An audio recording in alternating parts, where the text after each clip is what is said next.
is it going, YouTube? I hope you guys are having a fantastic day. I made 5 new cards for the San Francisco Giants that I want to see in MLB The Show 22, and I'm going to share you guys with them right now. Let's go. Woo.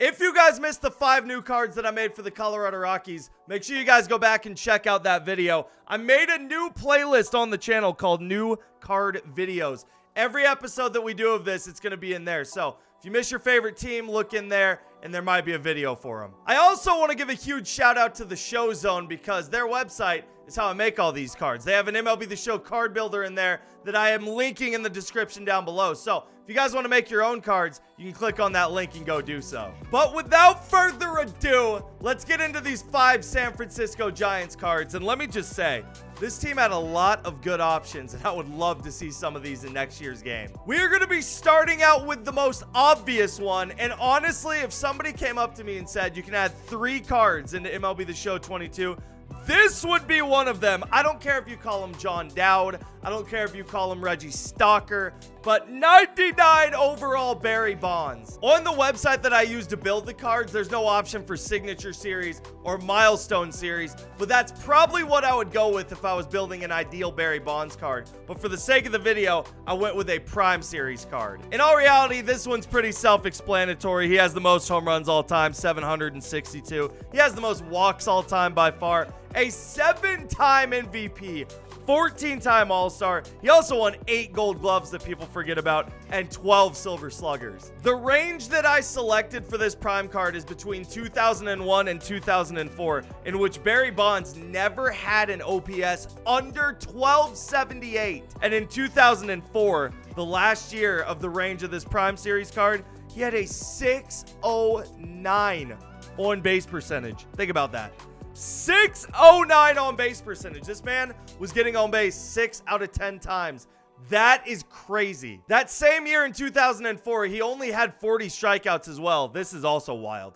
120 intentional walks, not walks total. He had 40 strikeouts and 120 intentional walks. He had 3 times the intentional walks that he had strikeouts that year. Obviously, anytime you have a conversation about Barry Bonds, steroids are going to come up, but regardless, I still think this is the best player of all time, and it's not even close. You look through his baseball reference page, and it is literally MLB The Show video game type numbers. Because of everything we just discussed, if we ever got a Barry Bonds card in the game, I would max him out. 125s across the board hitting wise. He's the greatest hitter of all time, so he deserves that. The defense is pretty good as well on this card. Like I said, 8 Gold Gloves he won in his career. 82 fielding, 75 arm, 71 accuracy, and 74 reaction to go also with a pretty good 67 speed. Like I said, I don't care if it's Barry Bonds. I don't care if it's Reggie Stalker. I don't care what you call him. If this man was in the game, he'd maybe be one of the best cards that we've ever seen.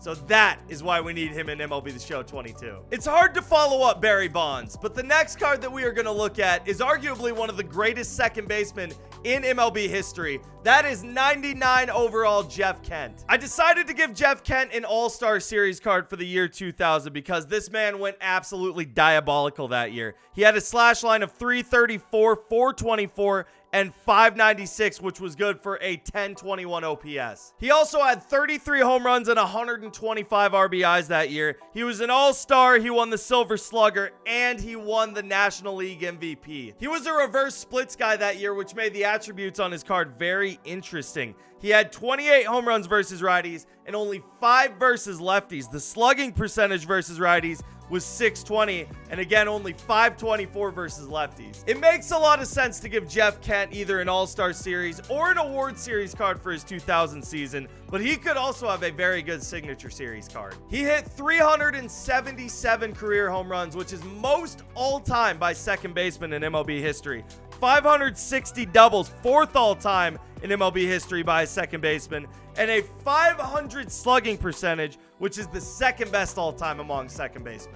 Looking at the attributes that I gave Jeff Kent, 115 and 111 versus righties. Like I said, in the year 2000, he had big-time reverse splits, but no slouch against lefties, 103 and 108. So all the main hitting stats are above 100, while base parallel. Jeff Kent was not the greatest fielder in the world, and a lot of people think that's what really hurt his Hall of Fame case. I gave him 78 fielding, which in all reality might be generous. 73 arm, 90 accuracy, and 82 reaction. Jeff Kent may not be an endgame card if he were to be an MLB The Show 22, but like I said, he's one of the greatest second basemen of all time, and this card would still be a lot of fun if we were to get him. For those of you that played the old MLB The Show games, this third card that's up on my screen right now, you remember how dominant he was, and we need him back in the game so badly. 99 overall Tim Lincecum. For the sake of the video, I gave the Freak a prime card because between 2008 and 2010, he might have been the best pitcher in baseball. In 2008, he absolutely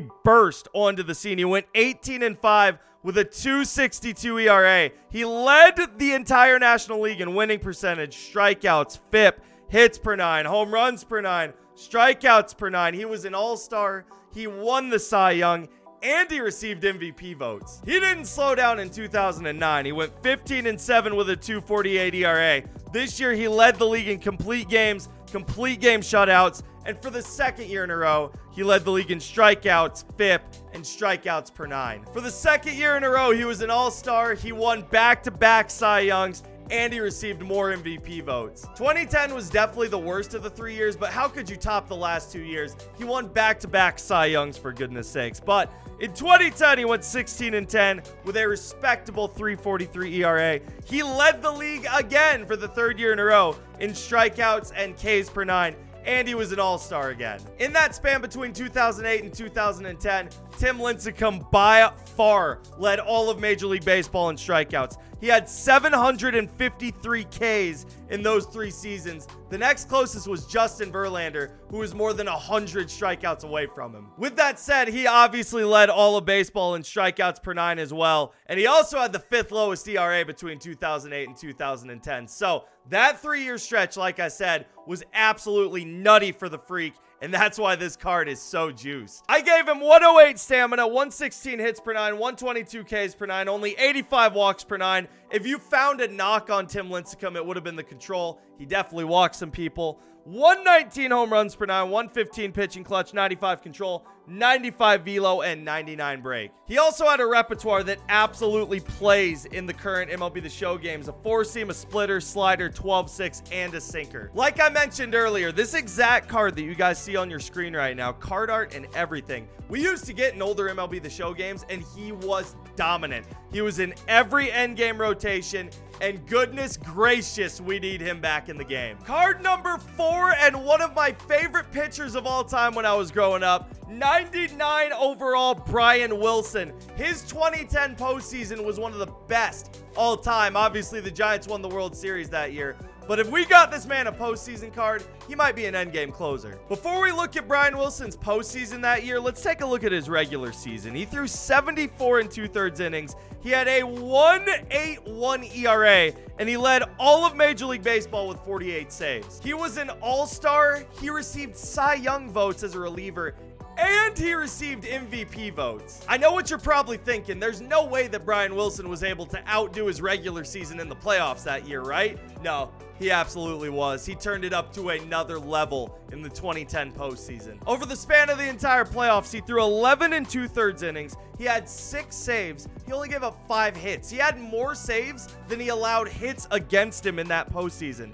He gave up 0 home runs and 0 earned runs. He had a 0 ERA over the span of the entire postseason. Having this lockdown of an arm in the back of your bullpen absolutely attributed to the Giants winning the World Series. In the biggest games of his life, he showed up in the biggest way possible, and that's why I made this card so juiced. I gave Brian Wilson 25 stamina, 115 hits per 9, 122 Ks per 9, 108 walks per 9, 125 home runs per 9, 122 pitching clutch, 103 control, 95 velo, and 97 break. If you're comparing this card to somebody that we currently have in MLB The Show, it's like a better version of Rob Dibble with a sinker. 4-seam slider, cutter, sinker. So this card is Rob Dibble with better per 9s and a sinker. If you put this man in the show, he probably is an in-game bullpen arm. Last but not least, we are throwing it way back in the past, almost 100 years ago, to 99 overall Mel Ott. Mel Ott was an absolutely incredible player. He's a Hall of Famer. He had a stellar career, so you could give him a lot of different types of cards. A signature series for this card would be great, but I focused on a breakout card for him for 1932. That year, Mel Ott was 23 years old, and let's keep in mind, he had already played in the big leagues for like 6 years prior to this. This man came straight out of high school up to the New York Giants, which is absolutely insane to think about, but his age 23 season is where he really burst onto the scene. That year, his slash line was 318, 424, 601, which is good for a 1025 OPS. He had 38 home runs and 123 RBIs. He led the league that season in home runs, walks, on-base percentage, and OPS plus. He also was third in all of baseball in WAR in 1932, and he finished top 10 in the MVP voting. As a 23-year-old, those numbers are incredibly impressive, and that's again why I gave him a breakout series card, but it set the tone for a fantastic career. This man was a 12-time All-Star. He wasn't even an All-Star in this season, by the way, but he made 12 All-Star games after this. Like I said, he's a Hall of Famer.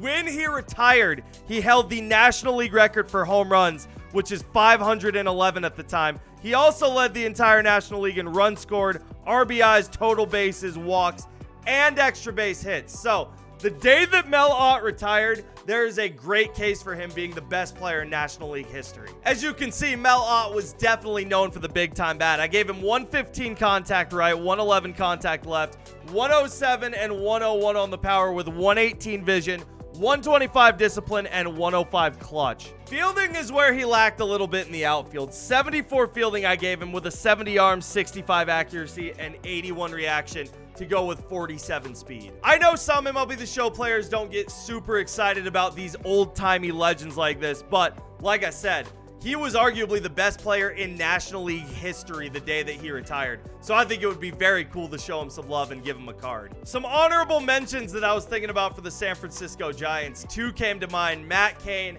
and Hunter Pence were other ones that I was thinking about making cards for. But let me know how I did. Are there any Giants I missed? Do you think I did good on the attributes and everything with the Giants that I threw in this video? Let me know in the comment section down below. And just like last video, let me know what team you guys want to see next. If you guys enjoyed seeing 5 new San Francisco Giants that I want to see in MLB The Show 22, make sure y'all hit this video with a thumbs up and do not forget to subscribe to the channel if you guys have not yet. And I will see you guys for the next video.